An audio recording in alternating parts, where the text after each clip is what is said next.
Hello, everyone. Welcome to day 3 of the 2022 Virtual Island Summit. Wow, time flies when you're having fun. I can't believe it's day 3 already. We are kind of halfway through everything. Thank you so much for joining in the session wherever you are in the world. My name is Stacey Alvarez de la Campa, and I am the Community Manager and Ambassador Program Coordinator here at Island Innovation. I'm based in Barbados, lovely, warm Barbados, and I'll be your presenter this evening. Now, you can already see that we have a poll up. We're going to actually be starting with a poll.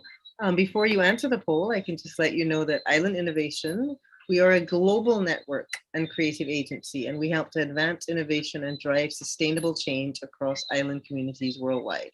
So please take the time to visit our website, islandinnovation.co. You can learn more about our network and our community and our services on our website. And I will say that I'm really happy to be presenting this session called Using Island Heritage and Culture to Promote a Vibrant Economy. So we know we're going to hear some very interesting things and some really inspirational things during this session today. Before we begin, let me just do a little housekeeping. You can use the chat function to introduce yourself. Let us know where you're joining from if you have any comments. And we would have already seen the poll come up, but maybe that will come up again. You'll get a poll and you can let us know where you are connecting from, the sector that you're with, and the industry you belong to. Okay, and while you're doing that, I'll also let you know that you can use the Q&A function for any questions you have. We'll be making sure to monitor the question and answer chat box as well as the normal chat box to just make sure we can create a nice connection between everyone and the panelists. Christian, just want to make sure that that poll is going to come up. And then eventually we will, okay, so we see the results, right? So we have the Caribbean in the house and the Pacific. Great to see the Pacific region nicely represented during these times. Thank you. We have the Caribbean, North America, and the Pacific region are the 3 major regions that are represented here.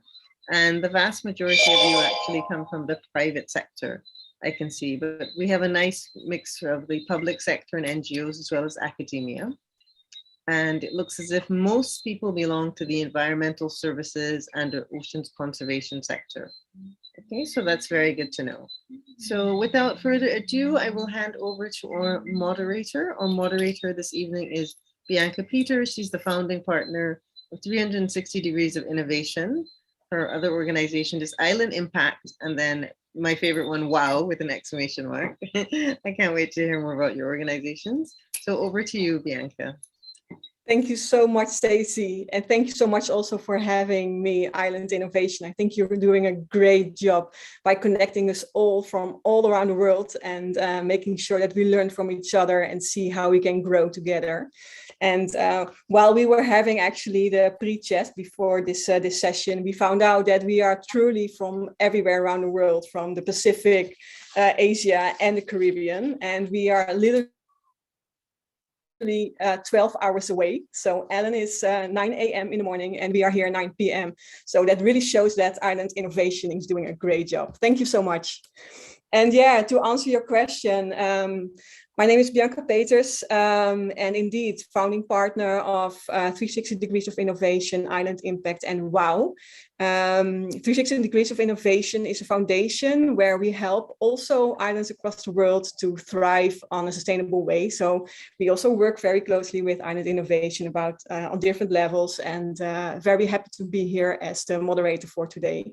And to answer your question about WOW, WOW is a nature movie that we are making of the 6 Dutch Caribbean islands, where we really want to focus on how beautiful the Dutch Caribbean islands are. And a lot of people from everywhere around the world are not aware as of yet, but we try to make that change by showing them how beautiful the islands are, but also how vulnerable and resilient at the same time. So I would like to invite you all to visit the website wowthenaturemovie.com, where you will find more information. Having said that, I'm very excited about the session and very much looking forward to the amazing speakers that we will have this evening or this morning even. And as you mentioned already, so if people have questions, I would like to invite them all to go to the Q&A and select all panelists and attendees to ask the questions. And then we will try to make sure that we answer as many as possible. Please also state your name and country in order for us to make sure that we can really make sure that we answer the questions where possible. And like Stacey already mentioned, this session will be recorded and be live streamed on Facebook, LinkedIn, and Twitter.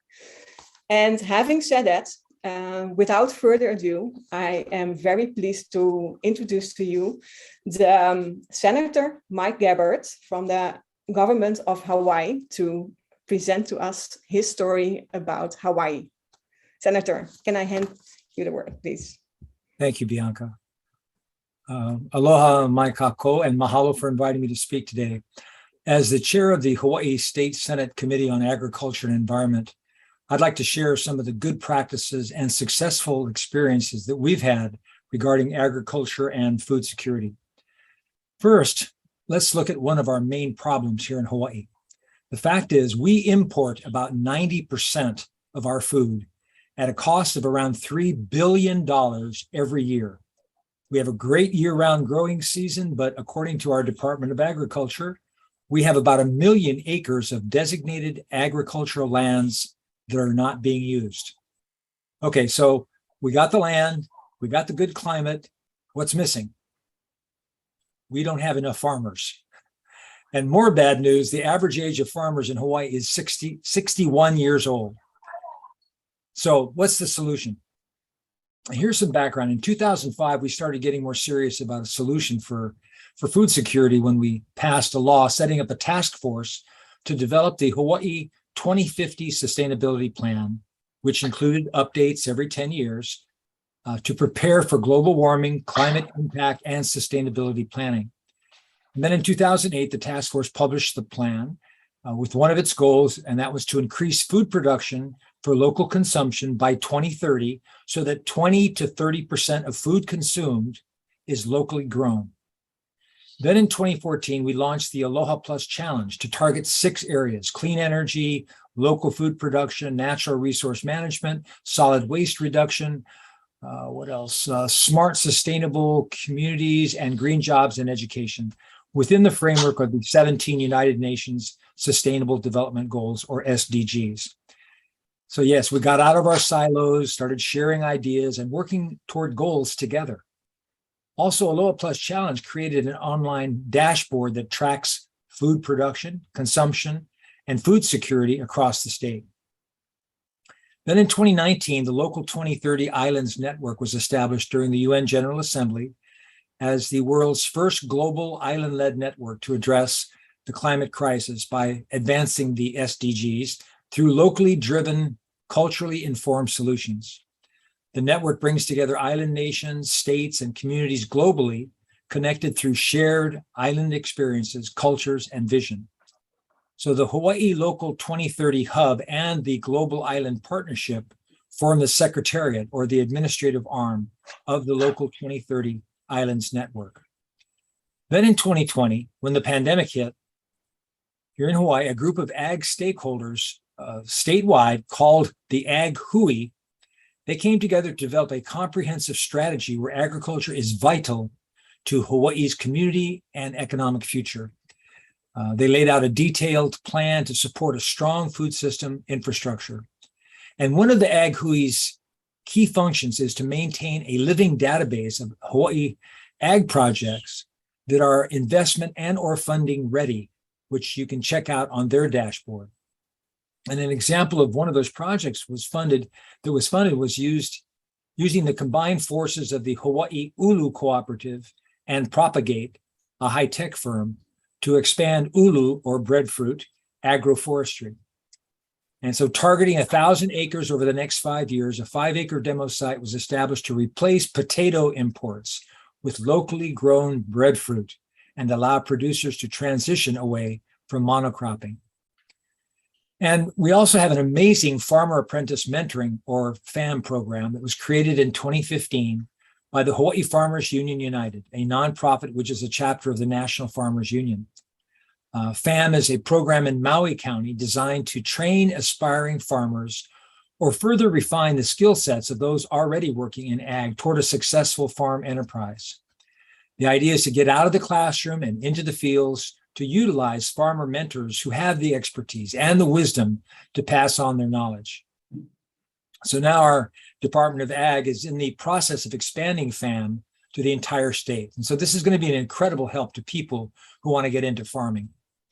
And speaking of getting more young people into farming, we have a program that I think should be replicated globally. In 2001, on the west side of Oahu, a young couple started a small 5-acre organic farm called Ma'o Farm. And their thought was, how can we connect young people with the land in some meaningful way? And they came up with a 2-year youth leadership training program where young people ages 18 to 25 were invited to work as interns 3 days a week from dawn until noon, and then go to college 2 days a week. And the interns, they learn all aspects of organic regenerative farming, planting, harvesting, distribution, marketing. And each intern gets paid a monthly stipend of $525, which can actually go up to $725 a month. And now listen carefully, for interns who want a college or university degree, they get their tuition paid for. Ma'o Farms has grown from an initial 5-acre pilot 5-acre plot that was leased in 2001 to currently 381 acres. And since they started, 130 students have gotten their AA degrees and 43 students have gotten their bachelor's degrees from universities. So I'd like to close with a personal story specific to Hawaii, but I'm sure it's appropriate for many of the locales that you live in. Not long ago, I got a call on the phone from a mom who told me about her son, who not only loved farming, but every day since he was 2 years old, his joy was weeding and planting and harvesting and taking care of the family's vegetable garden. And by the way, the family had been farmers for generations. Well, now the kid's in middle school, and his mom noticed that he wasn't going out to the garden anymore. She said nowadays he's always playing with his phone and spending endless hours playing video games. So when the mom asked her son why he wasn't going out to the garden anymore, he said his teacher had told him that he should get into high-tech stuff because that's the future, and told him he'd never make any money being a farmer. So the mom's crying, telling me the story on the phone. And meanwhile, me as a former teacher and also as the current Ag Committee chair, my blood is like boiling. So what to do? We desperately need to change the negative stigma about farming and encourage our young people who have that farmer propensity to follow their dream and point them in the right direction and help them in any way we can. In all my speeches to young people, I encourage them to consider farming as a noble profession, no less noble than being a doctor, a lawyer, or a business person. Where do we begin? How about starting with an expansive viral social media campaign, as well as TV, radio, and print, with catchy ads by young people that will change the current pathetic perception that farmers are losers? The campaign should reach out to young people, educating them that feeding people is an honorable and wonderful career to pursue. With that, mahalo for allowing me to speak about Hawaii's efforts to increase food security. Having conferences such as this is necessary and vital. If you have any ideas on how we can improve agriculture in Hawaii, please let me know. Mahalo and aloha to you and your ohana. Thank you so very much, Senator. This is a very inspiring story to hear, and I totally agree with you. One of the things that I didn't mention as of yet is that we also have a farm on Aruba, a high-tech farm. We have a hydroponics farm, and we produce lettuce for the hotels, restaurants, supermarkets, and even also delivery at home. So I am totally in agree with all that you said, and thank you so much for your story. You're welcome. Thank you again. I would also like to ask you already a question that we got from a participant. Mary Claire Higgins is asking, Senator, I think the initiatives you have been sharing from Hawaii are remarkable. Is there a way that other islands replicate these programs? Are there educational exchanges in place? Thank you. Not really that I know of. I think this format that we're doing now is really it's so important that we share all of this knowledge that we have. And if you'd like to write me, care of the Hawaii State Senate, the Hawaii government, and then I will be able to answer in more detail. But it's just so important. And like I was mentioning, the Ma'o farm that we have here. I've given speeches on the mainland, and I can remember, and actually in Canada as well, a few years ago, I was speaking about it in Canada. And after I got off the stage, there were a line of about 50 to 75 people. And I was getting ready to walk out, and the MC came, Senator, they're waiting in line to talk to you about the Ma'o program, because usually when they hear that the interns have their university tuition paid for, plus they get this $575 a month stipend, they're all going, where can I sign up? Because what we found is that all across the country, in Canada, the average age of farmers is 55. On the continent, in the US, the average age is 58. So we're all facing the same problem. So how do we attract young people? That's the key thing. Yeah. And I do believe that there are a lot of young people who have true passion for this. So yes, we just need to make it sexy again. That's it. And I think, Bianca, that's important, because I think the tech part is a part of that too. I know that a lot of the, some of the youth that I talk to, that they're getting into vertical farming, and they're getting into drones to do help. Yeah. So it's, Yeah, absolutely. I have another question for you from Dr. Brian von Hertzen. Does Hawaii agriculture include offshore mariculture, and can we develop and scale public-private partnership programs to regenerate sustainable mariculture offshore Hawaii? Yes, and again, I would contact my office. I'd have to check with them to get more details about that. There is, it is being developed, and that is a part of our agricultural package as well. Great, thank you so much. May I ask the Island Innovation team to put an email address where the people can contact you in the chat, so people are aware? Yes. Thank you so Absolutely. much. Thank you so much. If participants have more questions, please feel free to put them in the Q&A, of course. But I would like to go to our next panelist, and that is Mr. Alan Chow, expert in renewable energy transition and adjunct instructor at Van Hai International School of Finance. Alan is also a global advisor to the province of Hainan, China, and its free trade board. Alan, I would like to I'll give you the floor. Well, thank you very much, Bianca. It's a great honor to follow Senator Mike Gabbard. I think he's such a role model, as you can hear and see that he's done a tremendous amount of work as a lawmaker, but also as a community leader. Just to follow, Senator Gabbard in terms of, the topic of agriculture, sustainability, farming. Highland Island is about 220. It's 2,020,000 square kilometers, and it is about 10 million in population. So it's quite a good sized island.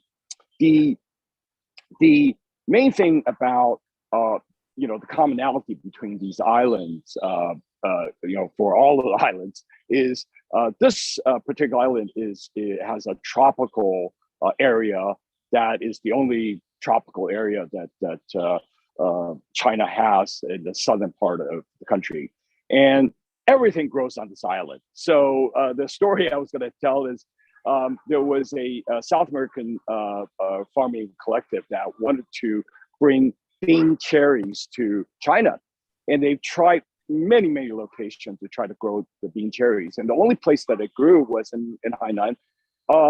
The islands cover almost 70% by forests and foliage, so which is really remarkable, obviously, because in today's environment where you have deforestation and just the lack of attention to our environment really creates issues. But on the island of the main island of Hainan, everything grows, so it's very luscious. It is also a paradise, as Senator Gabbard had mentioned before.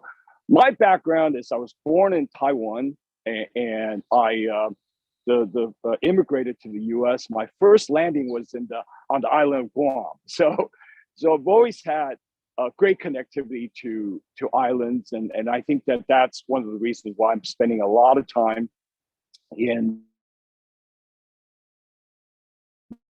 a venture capitalist that focuses on renewable energy.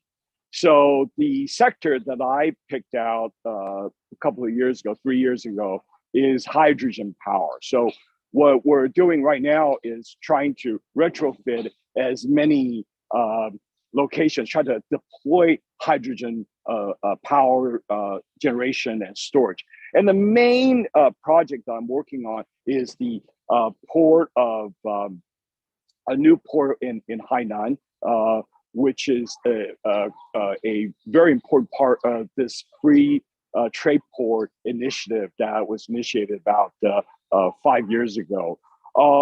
Basically, what Senator Gabbard had mentioned before, right?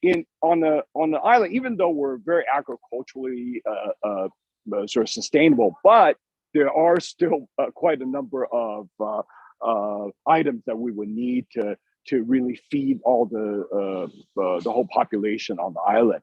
So pricing for goods on the island province of Hainan is more expensive than mainland, right? And that's a common story that we hear all the time because of certain products are not available. So what the free trade port does, the idea does, is it allows duty-free goods to come into Hainan. And in one end, it will alleviate some of the inflationary and cost issues that's related to importing a lot of the goods.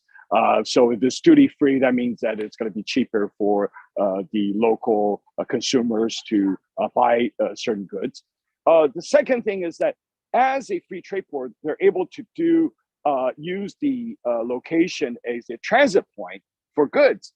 And basically what it comes down to is that it also creates economic opportunities for the island to import goods into Hainan, maybe even in a transshipping standpoint, where you would land and make sure that the goods are coming in at a duty-free level, then transport it onto the mainland for consumption and sale. So it becomes very important, a very important policy for the island to have the status, right? It's the biggest free trade port. It is the biggest special economic zone in China out of the provinces. So, my biggest connectivity right now is to be able to help the government to deploy as many renewable energy projects, but specifically hydrogen. The island will be 100% EV. So basically, petrol, gasoline, automobile will be out of the way by 2025. So those are just some snippets of what I'm up to. So I teach actually to Senator Gabbard. I teach sustainability and corporate innovation at Fudan University, very prestigious university here in Shanghai, where I am right now, at the Shanghai International School of Finance. And the young people they need to be part of the solution. I think that's something that I've been talking about within the last couple of years, is that when we talk about sustainability, we have to get young people involved in the conversation. Even with this dialogue, we should get more young people to listen in, to participate, and to be the change makers. And I think that common thread is going to be what brings all of us together, rather than something that's more frivolous. So thank you very much. Great to be here. Thank you so much, Alan, for this very insightful presentation as well, and sharing all the things that you are doing. I also already have a question from a participant, Mary Claire Higgins. Has trade changed in a way that you see people taking more interest in using renewable energy transport, not only in the island in China you mentioned, but in other places that you have seen?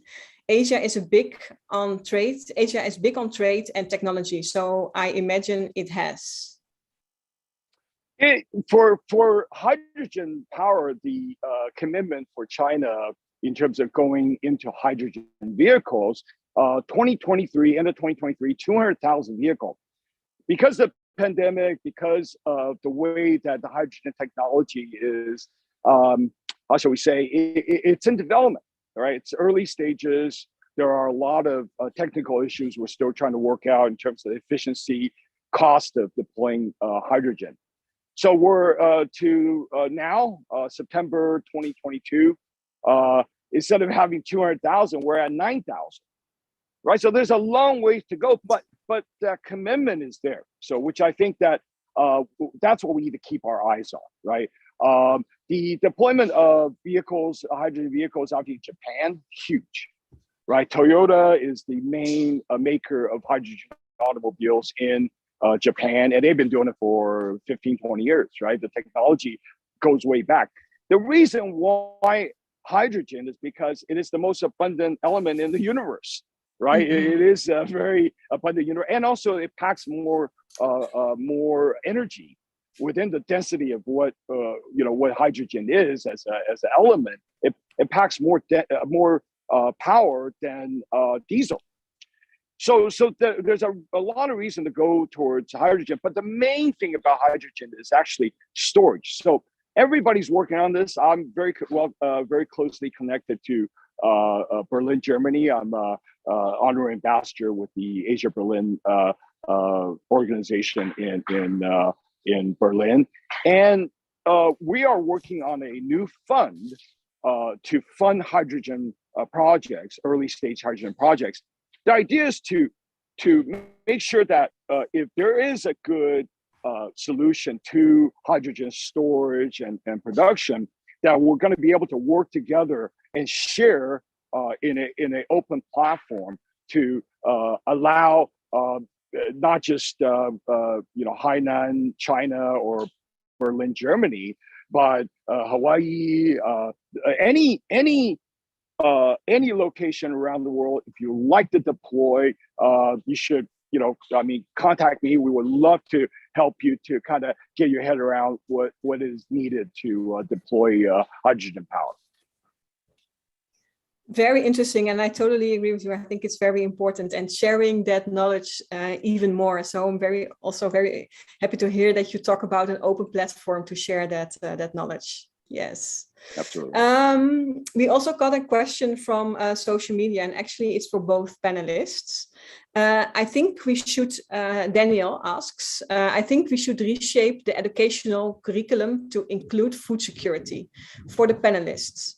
Do you think this would be wise, or is it done on your islands? Ellen, I'll start off. Thank you. I'll start off. One of the great things about Hawaii, of the 295 public schools, 85% of them have school gardens. And so that in itself is very helpful in terms of the kids. But in terms of the curriculum, to my knowledge, we've reached out many times to the Department of Education. I've never got a clear answer back from them, but it really should be a part starting in kindergarten, right? Mm-hmm. So that story mm-hmm. that I told is very real. And mm-hmm. so the kids understand that this is a noble profession, and that it is, because what could be more noble than feeding people, right? Yeah. And it's such an important part of, and then when people hear the metrics, the fact that we're spending $3 billion every year importing all 90% of our food, and we all have all this vacant ag land that's just sitting there waiting for farmers, they go, let's see, what's wrong with this picture? But absolutely, I think we need to be doing more in our schools in terms of changing the curriculum so that, you know, whenever you start looking at different careers, that farming is one of them, right? Yeah, yeah. And Absolutely. it's just, okay, some people are doctors, some people are lawyers. And, you know, a good example of this, Bianca, is a few years ago, we had some educators from Finland who came and spoke at our university. And so in Finland, my understanding is that they pay their teachers on the same level as their doctors and lawyers. And when they said that here, of course, you can imagine how our teachers, everybody was, let's, but that's the kind of thing that we need to start really looking seriously at. Yeah. Unfortunately, so many people have this, teaching, that's just a plush job. You know, you just work 9 months a year, you get off vacation for 3 months. It's just, you know, hey, as a former high school English teacher, I know I've been in the trenches, but yes, back to the curriculum, we definitely need to work on that. No, I totally agree. And to share also personal stories, when I was in the Netherlands and with my niece, and we went to the supermarket, and I asked her, actually, do you know where tomatoes come from? And she said, yes, from the supermarket. She had no idea how they grow. And I think it's so important to teach young kids already what they eat and why they eat it, where it's coming from. All of that should be definitely included in the curriculum. But I'm very happy to hear that Hawaii has 85%, I think you said. Yeah, the public schools, yeah. Wow, that's really amazing. That's really amazing. Yeah. Can I add one point is that, you know, in 2021, last year, the United Nations, the main session of the main topic of 2021 was the food system, right? The food system summit was last year, and that's why the SDGs, the Sustainable Development Goals, is so important to all of us. Yeah. Because it really simplifies, right? So to Senator Gabbard's point about getting into teaching those young people. Young students about the basics, right? No poverty, no hunger, all the way down to 17, which is cooperation. We just have this defined framework, which is really I've been involved with advertising before I got into venture capital, and it's just such a well-rounded way to teach everybody about the needs that we have to improve our environment and improve our existence. So we're pushing that out quite a bit here. So I teach that in school, obviously to graduate students, but I have a academy that I'm putting together that will be getting down to those primary school and secondary school kids. So hopefully we'll be able to get that done by first Q of next year. Very nice. And Bianca, to add to that, I've been on site visits to some of these elementary, middle, and high schools, and to see, speaking to your point about, kids thinking that, the tomatoes come from the supermarket, but to see the expressions on their faces when they're taking home cucumbers or tomatoes to feed their family, and they grew them themselves. Sometimes they're crying. Look, I brought them home. I make the salad with my mom, and she was just, we were all just so happy that, so it's just it's an emotional thing. It totally is. Like I mentioned, we have our own hydroponics farm, and before COVID, every second Saturday we had a greenhouse small market where we not only sold our lettuce, but also people who sold bread and, all local stuff. But we also gave tours in the greenhouse to really teach people about what hydroponics entails and what you can all do with it. And well, I'm not sure if you've ever been to Aruba, but it's quite a small island, and nobody thought that it was even possible to grow anything on the island. So when we started this, and still when people enter the greenhouse, they are like, wow, how is this possible on an island?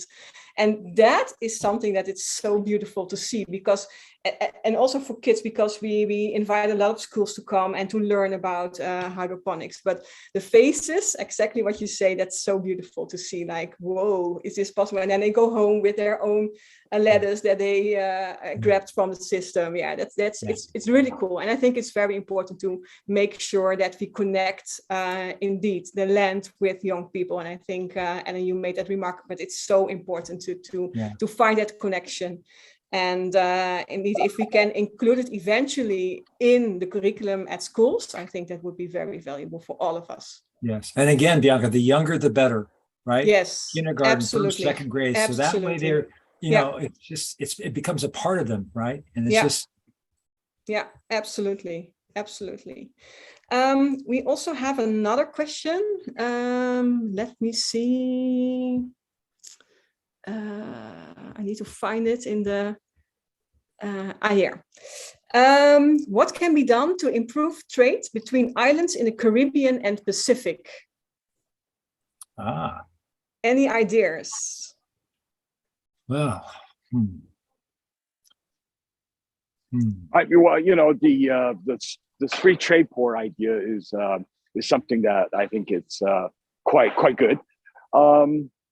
In the sense that policy, you know, before I came to China, I was in government in the U.S. I was actually worked for the California State Senate for a while, senator, and I was deputy finance director for Clinton Gore in '92, chief assistant secretary of state to Honorable March Fong Yu, who's passed already, but she was ambassador to Micronesia. So, I think these policies are very, you know, the economic policy has been very defined. China has this, you know, 5-year plan that's quite important, because you want to plan ahead. You don't want to sort of do this piecemeal, right? It is a long-term initiative, so that one, for a policymaker, you're leaving something behind. There's a legacy to what we do, you know, in terms of public policy. But these free trade zone ideas are just, I think it's just a very specific way to help the local economy. What do you need, right? If you want to develop better farming, I can tell you the policy will provide, for example, tax incentives for, you know, to be a farmer. Right, so those are actually quite basic fundamentals that we got to get onto, let's say, introduced in a formal way. So China just does it in a way that very defined. Now, how it's executed is local. Now, in Hainan, the biggest indigenous population is called the Li Zhu, right? The Li indigenous population, and then. What's happening? We see a lot of these hospices, or these farm sort of hospices where people can stay and you know, be a part of the farming, having a part of the farming experience.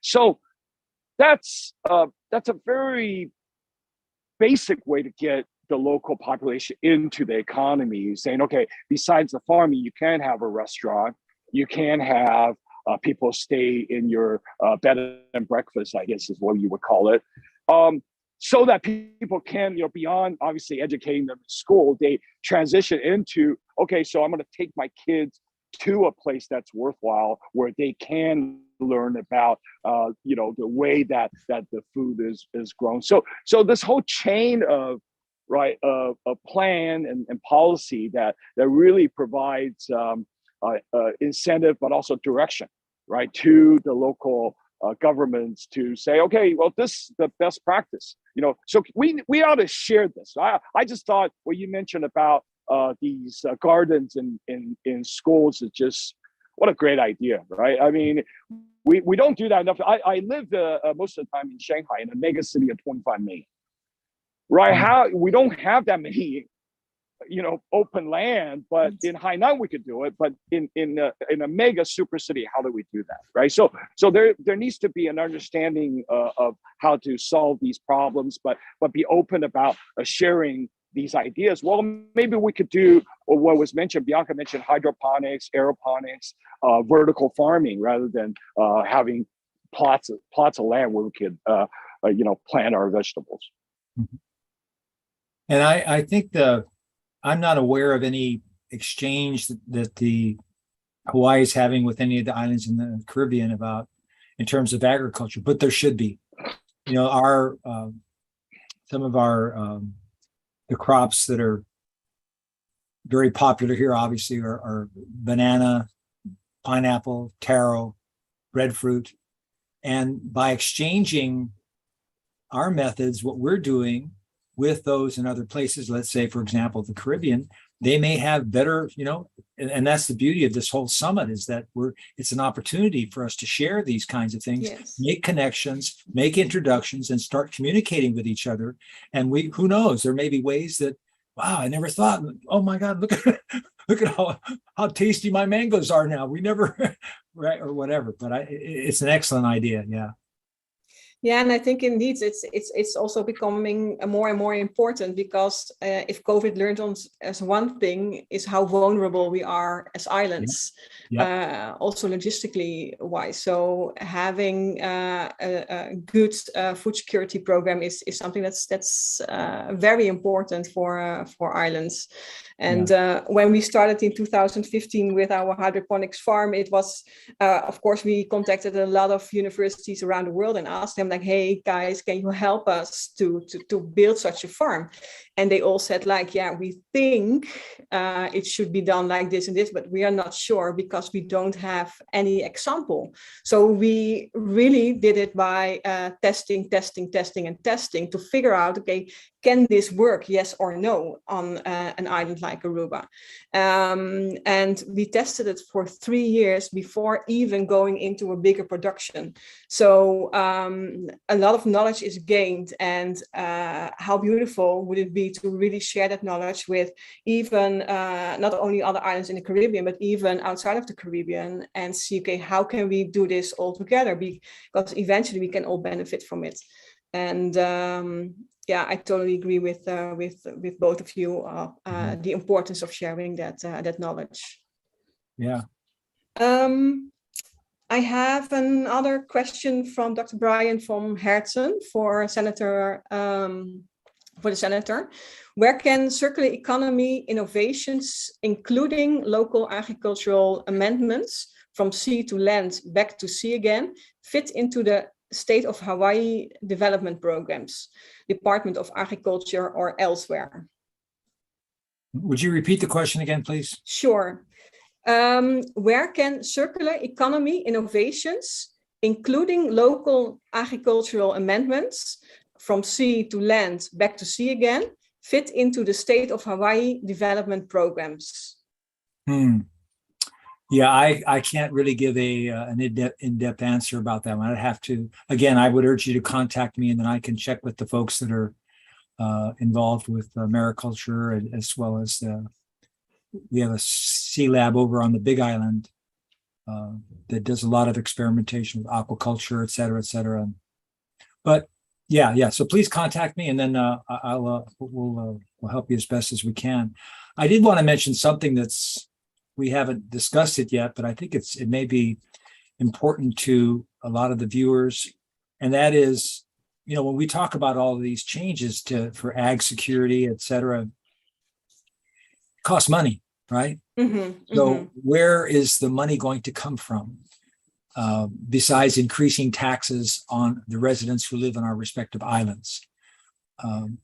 We came up with an idea, and actually we found out that there are 13 other destinations that are already doing that, and that is charging what we call a green fee to every tourist that comes in here. And very so nice. Actually in 2019, this is before the pandemic, there were over 10 million tourists that came to Hawaii that year. Now, if you think 10 million, if you charge each one of those tourists $50, Yeah. That's $500 million that Yeah. could be poured into our economy. Yeah. That could help keep our beaches, our coral Yeah. reefs, our hiking Yeah. trails, all the different things related to what, the tourists use. But why not helping our farmers, right? Yeah. Because we feed all those tourists that come here, and instead of importing all that food from the country that they just came, or the continent that they just came from, help us to grow more agriculture here. Yeah. So I introduced a bill. Actually, there was a bill that we looked at last year. It did not pass into law, but we're going to be taking another look at it this next year. Sometimes it takes a few years for laws to pass in, for bills to pass into laws. And so I'm hopeful that we'll be able to pass it this coming year. Very nice, very nice. We just actually introduced something similar on Bonaire. And it has already a great impact. So it's very beautiful to see what you can all do with that. Yeah. But and the tourists don't mind paying it because they understand they're going to this beautiful paradise, and they want to be able to come back at the following, and they want to make sure it stays paradise. Exactly. And that's part of this whole, I don't know if the other islands or how big this is, but this whole idea of regenerative tourism is Yep. that, right? Is that people are that you want to leave a place better than when you first got there. Exactly. And get involved with the culture and go out and help clean up the beaches and learn about, it's just a beautiful thing. Instead of just, okay, let's get as many tourists in those hotels as we can. Let's charge them whatever we can and just get them out of here and just make that money. It's just, Yeah. So our Hawaii Tourism Authority has shifted into regenerative tourism, and I'm just so happy because nice. It's really cool. Yeah. One Let's hold that. organization. Let's hold that thought. Can I just really quick? I'll just mention this organization called Ocean 2050. Oh yeah. Now, to what the senator had mentioned about regenerative. So the idea of Ocean 2050 is that it's an active, it's an organization that actively go and regenerate ecosystems and biosphere. It's a very interesting concept because sustainability in some ways is trying to sustain what we have, right? There is no, right, maybe some growth in terms of helping to expand. But the Ocean 2050 ideation, it's Jacques Cousteau's granddaughter that started it. Yeah. It's about not just about sustaining, it's about rebuilding. Now, that's a very interesting concept. So I just want to throw that in there. I thought that what the senator had talked about in terms of green tax and, in terms of this regenerative idea is great. Excellent. Yeah, indeed, let's hold that thought for a little bit later, because I just received a message from Island Innovation that we have a video from the Honorable Kitlen Kabua, the Minister of Foreign Affairs and Trade Government of the Marshall Islands. And Island Innovation will show us that video right now.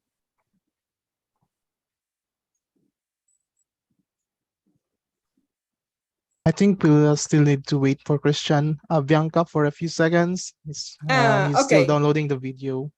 Okay. I don't have the access. Okay, that's perfect. Then we can continue our conversation about regenerative tourism, because indeed, well, actually it was yesterday, right, that the UN and WTO had the World Tourism Day, and I believe a lot of islands really focused on that, regenerative tourism and rethink tourism, because I think all islands face the same challenge with that. And farming is becoming more and more included in that whole tourism vision of being local. And so, Senator, maybe you can tell a little bit more about how Hawaii is doing that? Well, it's just, the eco, we call it ecotourism or whatever it might be called. There are businesses that are taking them out to culturally rich destinations where they're able to interact and learn about the culture, or they're going out to farms and actually, and I've talked to some of these tourists, and they just said it's the best time that they've ever had, because it's changing that whole tourist mentality where you just go there and you just go to the bars, you do this, you that. we don't have gambling in Hawaii. So that's a big plus. There's only 2 states in the entire country that don't have gambling, any kind of gambling, casino, lotteries, nothing. And that's Utah and Hawaii. So there's Wow, no, yeah, that's there's amazing. no That's really distraction. amazing. Yeah. So it's really Very, kind of very cool. nice. Yeah. Yeah. So people are looking for meaningful ways to Yeah. interact with Yeah. the culture, the indigenous culture. Yeah. Yeah. And Yeah. the cultural experts who take them on these tours and then they get to eat the real local food. Yeah, And I mean, it's exactly. just, Yeah. it's an amazing thing. Yeah. Is volunteerism also growing in Hawaii? Is what? Volunteerism. So people who Yes, volunteer. absolutely. Yeah. Absolutely. Okay. Yes. Okay. And again, I think there is an awakening of people, especially with local, with the residents that live here, that we have this paradise and we've got these beautiful coral reefs and we've got this incredible ocean and the skies and everything here. So we got to do something. And so many of the youth groups, Boy Scouts, Girl Scouts, other youth organizations, the church groups are getting involved and going out there and getting and doing that, So Yeah. planting trees and just it's really a nice to see that change of consciousness. Yeah. Of giving instead of always taking, but actually giving back. Yeah. True. Really nice. Yeah. Alan, what's your experience with that? What the senator had just described is a mandate that corporates needs to adhere to when they talk about ESG, right? Environment, social, and governance. Yeah. So that standard is the fact that, so because the senator was mentioning the financing of all these initiatives, right? The farming, the sort of the getting the young people to really understand what, how things are actually grown. Green financing is huge, right? The green bonds are being sold, and these initiatives are being set up by a financial organization around the world, because there's a mandate for these financial organizations to invest in green and sustainable sort of projects, but from a financial standpoint. Right. So the green bonds, if you issue these green bonds, these organizations have to, right? It's mandated that they buy these green bonds. It's no longer just I'll make a choice when I get to it. And if I feel like I need to be more sustainable, I will buy the green bond. No, it's a mandated move now on the financial side. So I would say the green tax is one, the one way to kind of supplement, just like sin taxes and so forth. But these green related environmental bonds and environmental sort of driven initiatives, because I work with hydrogen, so we have a certain sort of mandate on how to finance these projects. So that might be something to look at, because what you're doing, what the senator has just described, I mean, those are things that when you do your ESG report, you would say, this is what I'm supporting. I bought green bonds that was issued by the state of Hawaii, and that is going to do into volunteer tourism, going into the ecotourism side. You can't beat it. I think that storyline is right, literally right on the money. Yeah, totally agree. Senator, do you want to react to that? No, that's Alan said it well. Yeah, thank you, Alan. Yeah. Apologies for interrupting, Bianca, but we just received a video from the Honorable Kitwan Kabua, Minister of Trade of the Republic of Marshall Islands.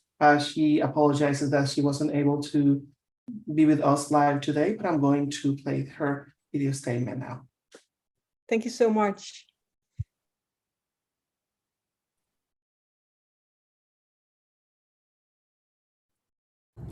Yahweh, friends, and colleagues from the Pacific, it is my pleasure to be joining you here today on behalf of His Excellency President David Kabua and the people of the Republic of the Marshall Islands.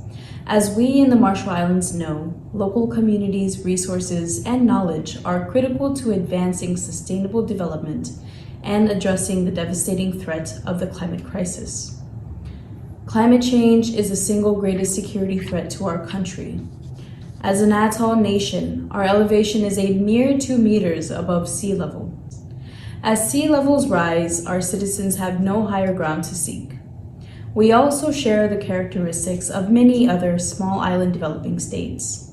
Our economy is small, easily affected by shocks outside of our control, and there are limited private sector resources to draw on to meet our climate finance needs. A ruinous legacy of nuclear testing continues to plague our lands, our waters, and our people, and climate change threatens to worsen it as sea levels rises and jeopardizes the integrity of the ruined dome. But our communities are strong, and as we face down the challenge of the climate crisis, we will draw on, we will respect, and we will nurture the fundamental resilience of our people. As a government, we will ensure that we provide an environment for that collective resilience to thrive and for our people to determine their future. Let me be clear, the impacts are already being felt today. We are already experiencing changes in rainfall patterns, more frequent droughts, longer dry seasons, rising sea levels, increased temperatures, and increased water scarcity. This is expected to generate significant impacts on infrastructure, on agriculture, and water supply, all potentially threatening the habitability of the atolls. Changes in water temperature and acidification will risk the coral bleaching and reduce yellowfin and skipjack tuna catch by up to 31% in 2100 in the RMI EEZ, with consequences on subsistence fishing and food security. These impacts are having significant effects on infrastructure, on living conditions, and the economy. And they will get worse, because the action to reduce greenhouse gas emissions at the scale and at the speed required is simply not happening. Our atolls risk becoming uninhabitable in the near future before the end of the 21st century. That threat to our self-determination is why we will continue to push for urgent emission cuts, and is also why we will fight tirelessly to plan and finance and implement resilience and adaptation measures. We will continue to assert our right to determine our future and that of our territory, as enshrined in the UN Charter, the Covenant on Civil and Political Rights, and the Covenant on Economic, Social, and Cultural Rights. For atoll nations like the RMI, adaptation means survival. RMI does not have the luxury to pick and choose from a wide range of options and adaptation pathways to respond to the impacts of climate change, especially long-term sea level rise. Nor is there any one solution that will create a safe haven. In our adaptation communication, we articulated that for us, security means adapting to sustain our livable territory, knowing that tipping points for habitability are at risk of being reached. Security means maintaining our citizens' rights to decide whether and when to migrate. As we fight tirelessly to pursue adaptation pathways which sustain our livable territory, we also have to prepare for the potential future scenarios in which our citizens' rights to self-determination may be impacted. With this understanding, the RMI recognizes that adaptation will be a continuous journey. This dynamism allows us to cope with the uncertainty around the extent of and rate of climate change. The adaptation pathways model gives us a way of thinking about a range of possible options while retaining flexibility rather than prescribing a single solution. The RMI is undertaking the development of its National Adaptation Plan, which we call our Survival Plan, with inclusivity at its heart. Using the Rehmanluck process, a NAP-specific atoll and community-level engagement program is planned to better understand atoll community situations, their issues and aspirations, as well as their vulnerabilities and potential adaptation measures. This will underpin the NAP's emphasis on consensus, on inclusion, transparency, and the consideration of vulnerable groups, and help integrate local and traditional knowledge into our country's plans for its future. I also wish to underscore that the development of the NAP using the RMI's bespoke Raymanlock framework is taking place within a wider context of our longer-term climate strategy, the Tile Tilio 2050 Climate Strategy, or Lighting the Way, which sets the RMI on a path to achieve net zero GHG emission reductions and 100% renewable energy by 2050, and to accelerate adaptation and resilience measures to achieve sustainable development.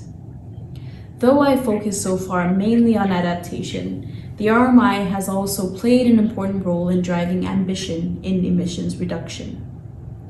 Our NDC is aligned with meeting the temperature goal of the Paris Agreement. If we can do it, then other countries, particularly major economies, should be able to do it too. The deadline for enhanced NDCs, which we all agreed to do in Glasgow, is September 23rd, if countries want to see their ambition counted in the synthesis report. I urge all countries to demonstrate their commitment and deliver 1.5 degrees Celsius aligned NDCs by that deadline.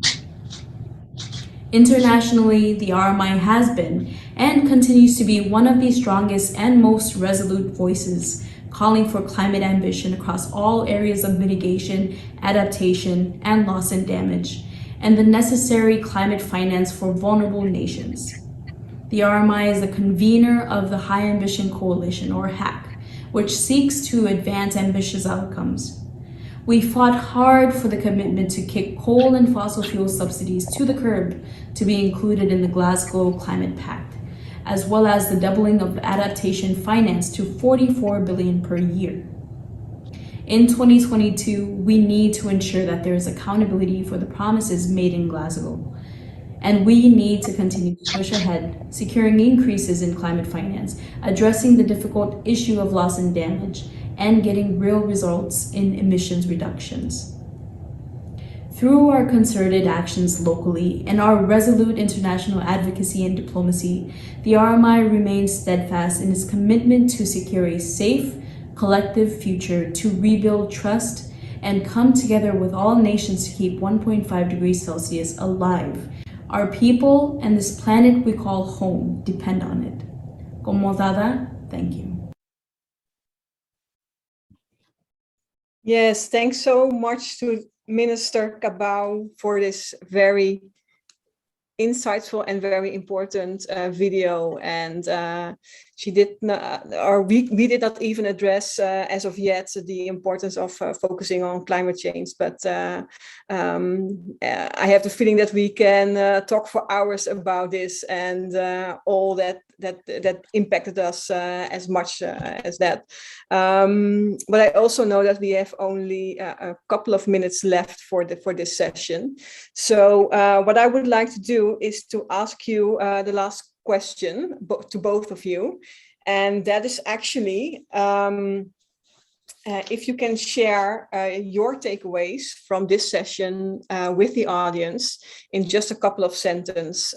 So what should they take away from this session? Senator. Well, I think, Bianca and Alan, I think basically that the Hawaiians have a word kako, and kako means all-inclusive. Mm-hmm. And that's the situation that we're facing. All of us should be involved in the solution. And we've talked about some great ideas from Alan and some of the things that we're doing here in Hawaii. But each person out there, that you have an idea, you have something that you may have, it's already successful. We need to be sharing these things, yes. But not just the successes, but also the failures. So we don't have to make those same mistakes. Yeah. But just totally that communication, to me, that's the beauty of the whole virtual summit and getting together like this. Thank you. Yes, thank you. Alan. Yeah, it's been a great pleasure, Senator and Bianca.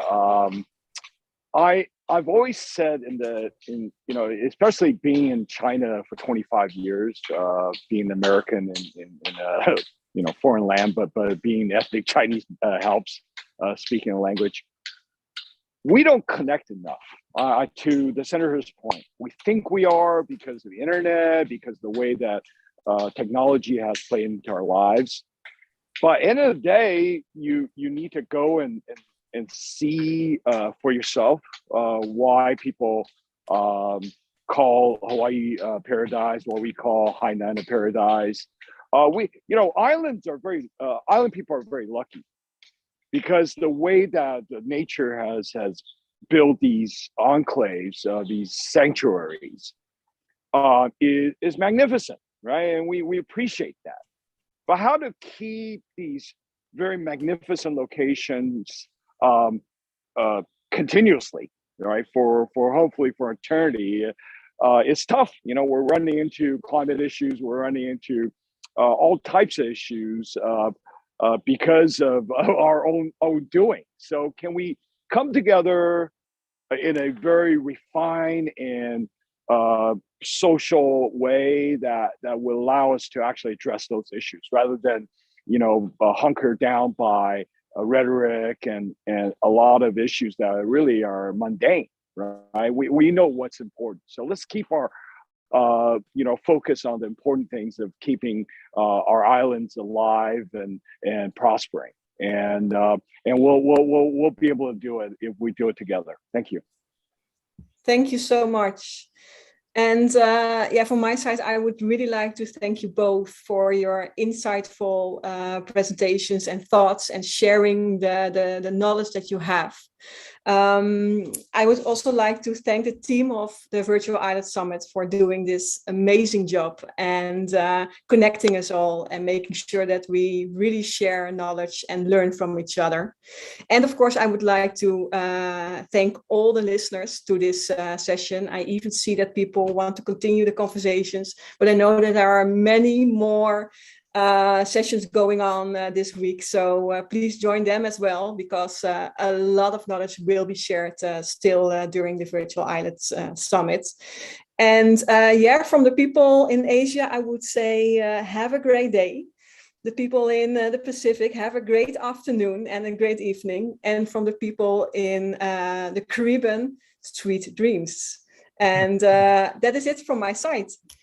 Going back to you, Stacey, I think. Thank you. Yes, thank you all so much. We really appreciated all your participation. Thank you so much, Bianca, for your wonderful and thoughtful moderation.